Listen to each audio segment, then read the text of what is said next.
আমরা জয়সালমীর থেকে যোধপুরে চলে এলাম বাই রোড। তো এখন আমরা ঘরে ঢুকে গেছি, মানে চেক ইন করে গেছি। এটা আমাদের হোটেলের রুমটা, আর আমাদের হোটেলটা হচ্ছে হেরিটেজ কুচওয়ান হাভেলি।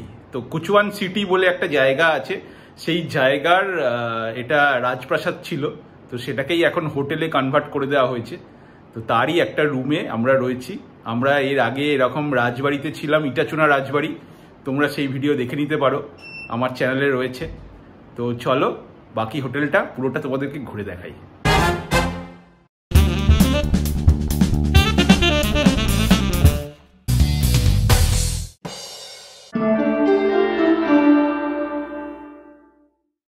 কুচওয়ান হাভেলিতে আমাদের রুম রেট লেগেছিল পার নাইট পার রুম ৩,৫০০ টাকা করে, ইনক্লুডিং ব্রেকফাস্ট আর ডিনার।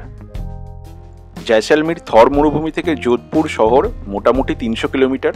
যোধপুর রাজস্থানের দ্বিতীয় বৃহত্তম শহর জয়পুরের পরেই। আর তোমরা রাজস্থান সিরিজের আগের ভিডিওগুলো যারা এখনো দেখোনি তারা দেখে নিতে পারো। এটা রাজস্থান সিরিজের শেষ ভিডিও। আমরা যোধপুর ঘুরে এখান থেকে কলকাতা ফিরে যাব। প্রায় ২০০ বছর পুরনো ১৮২৬ সালে তৈরি হওয়া এই রাজপ্রাসাদ, আর এই হলো আমাদের রয়্যাল হেরিটেজ রুম। আমরা যোধপুরে থাকবো ২ নাইট, আর পুরো আমাদের রাজস্থান ট্যুরটা ছিল ৯ দিনের। আর তার জন্য আমরা একটা এসি ইনোভা বুক করেছিলাম।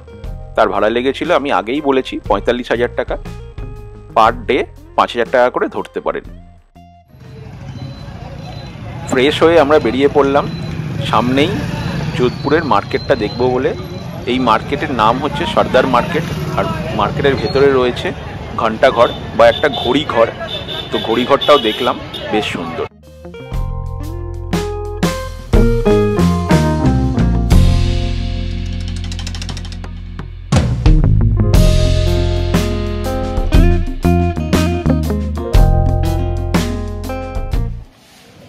আজ আমাদের রাজস্থান ট্যুরের ডে 8।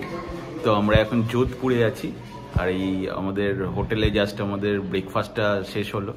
তো ব্রেকফাস্ট কমপ্লিট করে আমরা এবারে বেরোবো যোধপুর সিটি ট্যুর করার জন্য। তো তোমাদেরকে দেখাবো যোধপুরে কি কি আছে বা কি কি দেখবো আমরা। তো আমাদের সঙ্গে থাকো। রাঠোর বংশ ঘিরে ১৪৫৯ সালে যোধপুর শহর সমৃদ্ধ হয়। রাঠোর রাজা রাওযোধার নাম থেকেই যোধপুর শহরের নাম হয়ে থাকে, এবং শহরের বেশিরভাগ ঘরবাড়ি নীল রঙের হওয়ায় এই শহরকে ব্লু সিটিও বলা হয়ে থাকে। তবে বর্তমান দিনে সেই নীল রঙের আধিক্য আর খুব একটা চোখে পড়ে না। আজকে আমাদের যোধপুর সিটি ট্যুরের ফার্স্ট পয়েন্টে চলে এলাম। এখন চলে এসেছি আমি উমেদ ভবন। তো আমার পেছনে দেখা যাচ্ছে, আমরা গিয়ে ভেতরে আরও দেখব। উমেদ ভবন হচ্ছে একটা বেশ পাহাড়ের উপরে, পুরো সিটিটা দেখা যাচ্ছে, তোমাদেরকে দেখাবো লাস্টে। চলো আমাদের সঙ্গে থাকো। চোখের সামনে দেখা যাচ্ছে উমেদ ভবন প্যালেস। এটি পৃথিবীর বৃহত্তম ব্যক্তিগত বাসস্থানের মধ্যে একটি। আমরা টিকিট কেটে ঢুকে পড়লাম। এখানে এক একজনের টিকিট ৬০ টাকা করে, আর ফরেনারদের জন্য ২০০ টাকা। মহারাজা উমেদ সিং ১৯২৯ সালে এই প্রাসাদ তৈরির কাজ শুরু করেন, এবং এটি শেষ হয়েছিল ১৯৪৪ সালে। দুস্থ গ্রামবাসীদের কর্মসংস্থানের জন্য এটি তৈরি করেছিলেন তিনি। ৩,০০০-এরও বেশি লোক ১৫ বছর ধরে কাজ করে এই প্রাসাদ তৈরি করেছিল, এবং এটিতে ৩৪৭টা রুম আছে। এবং বর্তমানের এই প্রাসাদের একটি অংশে রাজাদের ব্যবহৃত জিনিসের জাদুঘর রয়েছে, আর যেটাই আমরা এখন দেখছি। আর বাকি অংশ পরিচালিত হয় তাজ হোটেল দ্বারা। সেখানে আপনারা চাইলে রুম বুক করে থাকতে পারেন। এই প্রাসাদের বর্তমান মালিক গজ সিং। উমেদ ভবন প্যালেস দেখতে আমাদের মোটামুটি সময় লাগলো ১ ঘন্টার মতো। আর এখানে বিভিন্ন ধরনের গাড়িও রয়েছে রাজা মহারাজাদের ব্যবহৃত, তবে সেইগুলোর খুব একটা ভিডিও ভালো করে করা যায়নি। আর এই উপর থেকে যে ভিউটা আমি দেখাবো বলেছিলাম, সেই ভিউটা হচ্ছে এইরকম। অসম্ভব সুন্দর লাগছিল পুরো যোধপুর শহর। উমেদ ভবন দেখে এখন আমরা মেহরানগড় ফোর্ট দেখতে চলে এসেছি। এই যে আমার পেছনে দেখা যাচ্ছে ফোর্টের মেন গেট। তো এখানে টিকিট হচ্ছে সিনিয়র সিটিজেনদের জন্য ১০০ টাকা করে, তবে আইডি কার্ড দেখাতে হবে। আর নর্মাল টিকিট হচ্ছে ২০০ টাকা করে পার হেড। এটা একমাত্র ফোর্ট যেখানে এলিভেটর আছে। মেহরানগড় ফোর্টে আমি যেরকম বললাম লিফট আছে এবং সেই লিফটে ওঠার চার্জ আছে 50 টাকা আপ আর 50 টাকা ডাউন। এছাড়া আমরা এখানে গাইড নিয়েছিলাম, যে গাইড আমাদের চার্জ করেছিল 500 টাকা। আর আমি সাজেস্ট করব গাইড অবশ্যই নেবেন, না হলে কিছুই বুঝতে পারবেন না। আমরা লিফটে করে ফোর্টের একদম উপরে টপ ফ্লোরে চলে এলাম। 120 ফুট উপরে এসছি আমরা।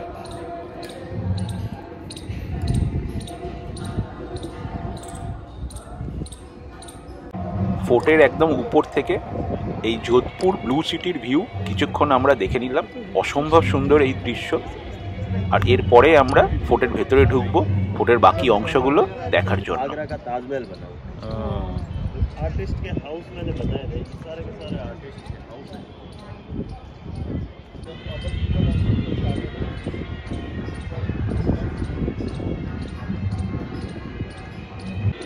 মাটি থেকে এই ফোর্ট মোটামুটি 122 মিটার উপরে অবস্থিত। 1459 সালে রাও যোধা দ্বারা নির্মিত এই ফোর্ট। খুব সুন্দর সূক্ষ্ম কাঠের, পাথরের, কাঁচের ও মিনাকারি কাজ করা মহল আছে অনেকগুলো, যেমন শীষ মহল, মতি মহল, দীপক মহল, ফুল মহল, সর্দার বিলাস ইত্যাদি। অসাধারণ শিল্পশৈলী দেখে আমরা তো মুগ্ধ। অসম্ভব সুন্দর লেগেছে এই ফোর্ট দেখতে। এই ফোর্টে বৃষ্টির জল সংরক্ষণের ব্যবস্থা আছে। এই ফোর্টে আছে লিফট। এই ফোর্ট এক অদ্ভুত মডার্ন ফোর্ট। রাঠোর রাজাদের এই ফোর্ট তখনকার দিনে খ্যাতি পেয়েছিল সামরিক অস্ত্রাগার, শিল্প, সংস্কৃতি ও পুজোর কেন্দ্রস্থল হিসাবে।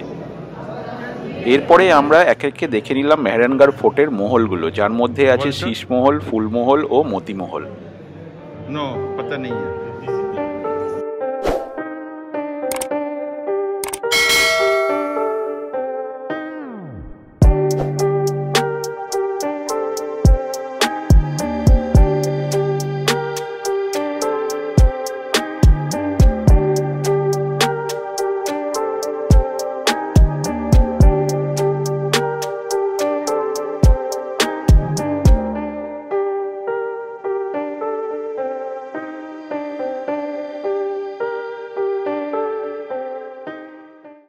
মেহরানগড় ফোর্ট দেখে পাশেই চলে গেলাম যশবন্ত থাডায়।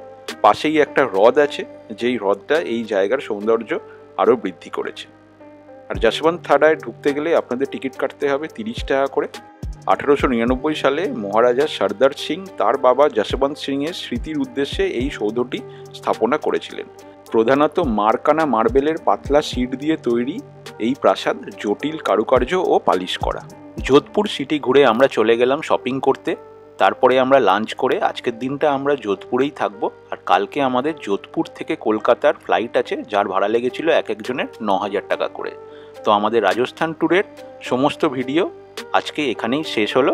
রাজস্থান ট্যুরের বাকি এপিসোডগুলো তোমরা যারা এখনও দেখোনি চাইলে দেখে নিতে পারো, লিঙ্ক ডেসক্রিপশনে রয়েছে। আর এই ভিডিওটা যদি ভালো লাগে তাহলে অবশ্যই লাইক ও শেয়ার করে দিও। আর তুমি যদি চ্যানেলে নতুন হও চ্যানেলটা প্লিজ সাবস্ক্রাইব করে নিও।